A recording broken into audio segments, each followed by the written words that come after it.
It starts with a banking app and $43 left after rent. You sit on the edge of your bed at 11:40 p.m. and open a brokerage account you've never told anyone about. $200 goes in, an index fund, nothing dramatic. You tell yourself it's just an experiment. Your roommate asks if you want to split a pizza. You say no, you're saving for something. You don't say what. That's the first lie. It's small. It doesn't feel like a lie yet. You read about compound interest at 1 a.m. instead of sleeping. You start tracking every dollar in a spreadsheet only you can see. Nobody at work knows you skipped lunch 3 days this week to put $40 toward an ETF. You start to notice something. The less people know, the more control you have.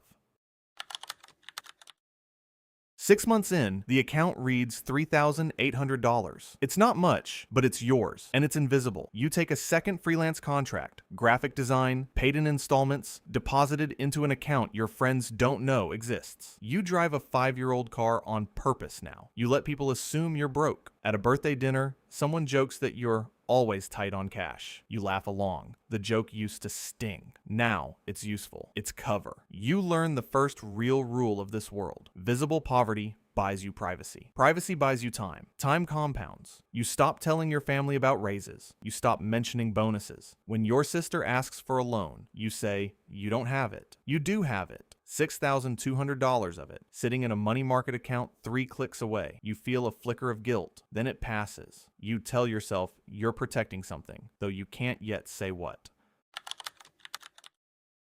14 months in, $31,000 across 2 brokerage accounts and a high-yield savings account no one has the password to. You buy your first rental property, a small duplex 2 hours outside the city, financed under an LLC, with your name nowhere on the public filing. The tenant doesn't know who their landlord is. The property manager handles everything. You've never set foot on the porch. This is the moment the game changes. Money stops being something you earn and starts being something you direct. You learn to speak 2 languages. To coworkers, you talk about budgeting apps and ramen recipes. To your accountant, you talk about depreciation schedules and 1,031 exchanges. Nobody who knows you're broke knows you also own real estate. Nobody who knows you own real estate knows how little you actually spend. The separation isn't an accident anymore. It's architecture. You feel something settle into place. Not pride, exactly. Something colder. Competence.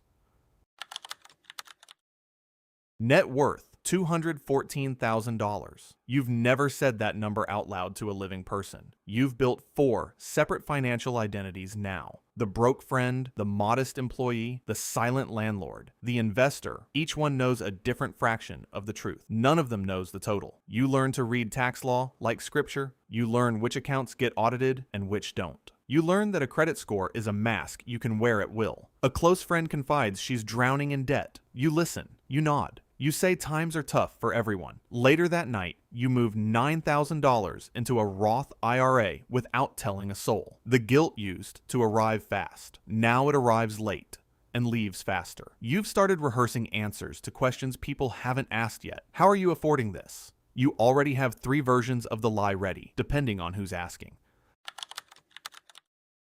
$640,000. A second rental property. A small stake in a friend's company, structured so quietly, even he forgets you're an investor. People start treating you differently, without knowing why. You're calm in ways they're not. You don't flinch at expenses that wreck other people's months. They read it as maturity. It's actually math. You join a private investment group.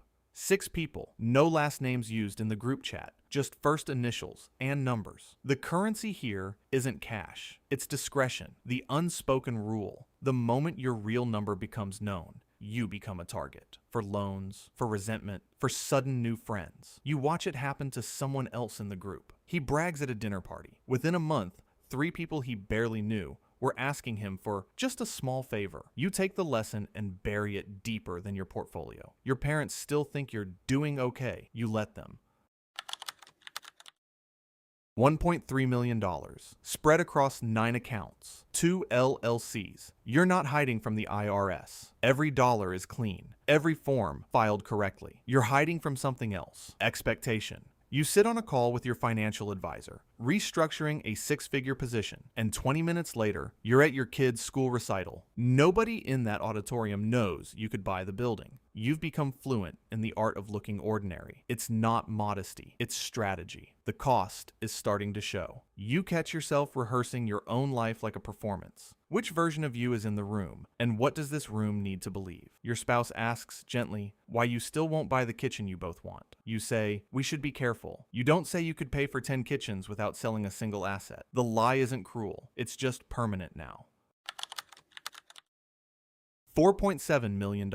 You've stopped checking the number daily. Daily checking is for people still building. You're past building. You're maintaining. You sit on the board of a small private fund under an entity name that traces back to you only through 4 layers of paperwork. When a former coworker reaches out for business advice, you give vague, generous-sounding answers. You don't mention that you've quietly out-earned the company that laid you off 8 years ago. Power at this level isn't about being seen. It's about being underestimated by everyone in the room. You've started to notice the cost clearly now. Every relationship has an asterisk. Every closeness has a wall behind it. Your oldest friend says, half joking, I feel like I don't really know you anymore. You laugh it off. He's right. He just doesn't know how right. $11 million. No house in your name. No car worth noting. No public record that would tell a stranger anything true about you. You've built something almost nobody can see, and that invisibility is the entire point, and also the entire price. You sit alone in a quiet kitchen that looks like any other kitchen, holding a coffee that costs less than $2, and you understand something most people never have to face. The wealth was never the hard part. The disappearing was. You think about the version of yourself that opened a brokerage app with $43 left after rent. He thought the goal was the number. You know now the goal was always the silence around the number. There's no one to call and tell. That was the deal you made, one small lie at a time, for years. Across town, in a cramped apartment, someone sits on the edge of their bed at 11:40 p.m. and opens a banking app with $31 left after rent. They tell themselves it's just an experiment. They don't know yet what it will cost to win. You do. The system continues.